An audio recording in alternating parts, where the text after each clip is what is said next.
દોસ્તો મારી ગુજ્જુની મોજ ચેનલમાં આપનું સ્વાગત છે। આજના વિડીયોમાં આપણે વાત કરવા જઈ રહ્યા છીએ કે જો આજે યશુ અને વિયુ ગાડીમાં પુરાઈ ગયા, ગાડીમાં તેમની આ રડી રડીને હાલ કેવા થઈ ગયા અને આજે તો માતાજીના રમેણમાં ઘી દાનમાં આપ્યું। દોસ્તો કેટલું બધું ઘી દાનમાં આપ્યું જુઓ તો ખરા કે ઠાકોર ફેમિલી આજે આ ઘરનું ઘી કેમ દાનમાં આપ્યું, શું કોઈનું માનેલું હતું, કઈ રીતનું આ ઘી હતું તમને ખબર છે અને કેટલા કિલો ઘી તેમને આ રીતે માતાજીના દીવા માટે આપ્યું, કઈ જગ્યાએ આપ્યું અને લેવા માટે આ તેમના ઘરે કોણ આવેલું છે।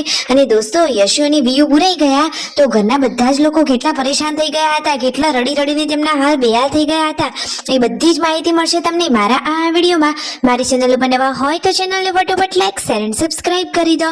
Full video in Thakor family blog channel દોસ્તો ફૂલ વિડીયોની લિંક ડિસ્ક્રિપ્શનમાં મૂકેલી જ છે, ત્યાં જઈ તમે આખો વિડીયો વોચ કરી શકો છો। આવી ટૂંકી ટચુકડી લાઈવ લેટેસ્ટ ટ્રેન્ડિંગ માહિતી મેળવવા માટે કરી દો મારી ચેનલને ફટોફટ સબસ્ક્રાઇબ। તો ચાલો દોસ્તો હવે વધારે રાહ ન જોતા આપણે વિડીયોની શરૂઆત કરી રહીએ છીએ।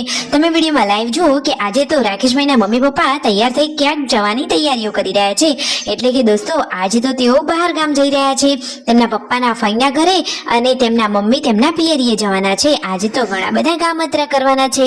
અને દોસ્તો આ અચાનક શું થઈ ગયું, થાર ગાડીમાં બન્યો આવો બનાવ જુઓ તો ખરા। યશુ અને વિયુ પહેલા ગાડીમાં બેસીને રમતા હતા, અચાનક વિયુ તો બહાર નીકળી ગયેલી હતી પરંતુ યશુ તો ગાડીમાં લોક જ થઈ ગઈ। જુઓ તો ખરા કે એ ગાડીમાં બેઠી બેઠી બૂમાબૂમ કરે, બહાર તો કોઈને ખબર જ નહીં। આ તો પાર્વતી ભાભી બહાર જતા હતા ને અચાનક તેમની નજર પડી, એમને એને રોતી જોઈ લીધી। વિયુ બહાર રોવે અને યશુ અંદર ગાડીમાં રોવે, કોઈને ખબર જ નથી। તો દોસ્તો જુઓ ગરમીમાં પરસીવાથી તો રીપજીપ થઈ ગઈ હતી, તેના તો હાલ જ બેહાલ થઈ ગયા હતા। તો દોસ્તો બાળકોનું ધ્યાન રાખવું જોઈએ, સાચી વાત ને। આવી રીતે બાળકો ગાડીમાં બંધ થઈ જાય તો પછી સફોકેશન જેવી તકલીફ પણ થાય અને ગભરાઈને બાળક બીમાર પણ થઈ જાય। ફાઇનલી હવે રસોઈની તૈયારીઓ થઈ ગઈ છે અને આ સંજયભાઈ આજે આટલું બધું બરણીમાં ઘી કેમ ભરી રહ્યા છે, શેના માટેનું ઘી છે, વજન કાંટા ઉપર ઘી મૂકી દીધું છે। આવી ગયા છે તખાભાઈ, તખાભાઈ તો એમના ઘરના ભાણા છે અને તે તો ઉર્ફે ભુવાજી પણ છે।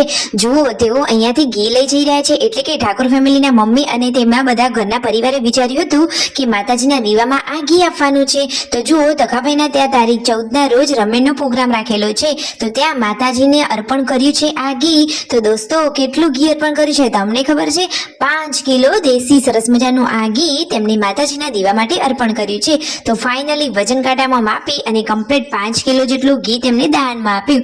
ખરેખર આ તેમનો એક ઉચ્ચ અને સરસ વિચાર છે, એ પણ તેમની ઘરની ભેંસનું તાવેલું સરસ મજાનું ઘરનું દેશી ઘી છે।